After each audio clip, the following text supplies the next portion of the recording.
জয়, মামলার আসামি কাদের করা হয়েছে, এখন পর্যন্ত আটক কতজন, এবং এখন পর্যন্ত 5টি মামলা হয়েছে, এই মামলাগুলোর সম্পর্কেও জানতে চাই আপনার কাছে।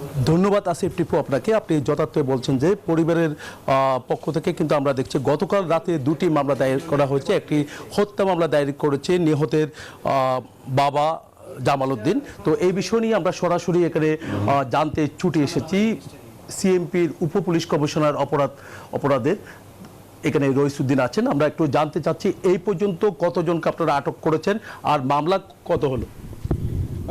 এখন পর্যন্ত আমরা মোট 39 জনকে গ্রেপ্তার করেছি।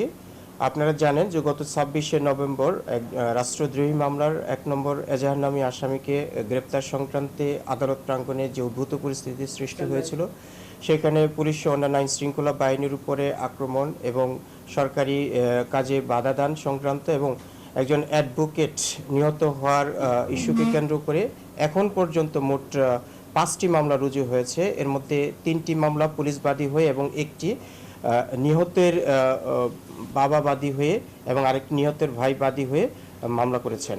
এই সকল মামলায় এখন পর্যন্ত আমরা 39 জনকে গ্রেপ্তার করেছি। অন্যদিকে হত্যা মামলায় মোট 31 জনকে এজাহারনামী আসামি করা হয়েছে। এর মধ্যে 39 জনকে আমরা 9 জনকে আমরা গ্রেপ্তার করেছি। এর মধ্যে 7 জনই এজাহারভুক্ত, বাকি 2 জন আমাদের তদন্ত সংশ্লিষ্ট তদন্তের মাধ্যমে আমরা এটা পেয়েছি। বাকি আসামিদেরকে ভিডিও ফুটেজ থেকে এখন পর্যন্ত আমরা 3 জনকে সরাসরি যারা জড়িত ছিল তাদেরকে গ্রেপ্তার করেছি এবং আমরা এই ভিডিও ফুটেজ দেখেছি 20 থেকে 22 জন এই কিলিং মিশন অংশ নিয়েছিল। তাদেরকে গ্রেপ্তারের জন্য আমাদের প্রচেষ্টা অব্যাহত আছে। জি, অন্য যারা রয়েছে তাদেরকে গ্রেপ্তারের জন্য আমাদের প্রচেষ্টা অব্যাহত আছে।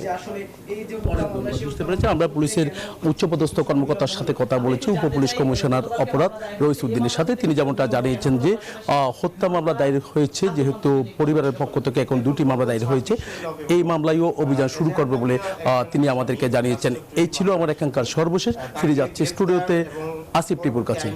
জয়, আপনাকে ধন্যবাদ।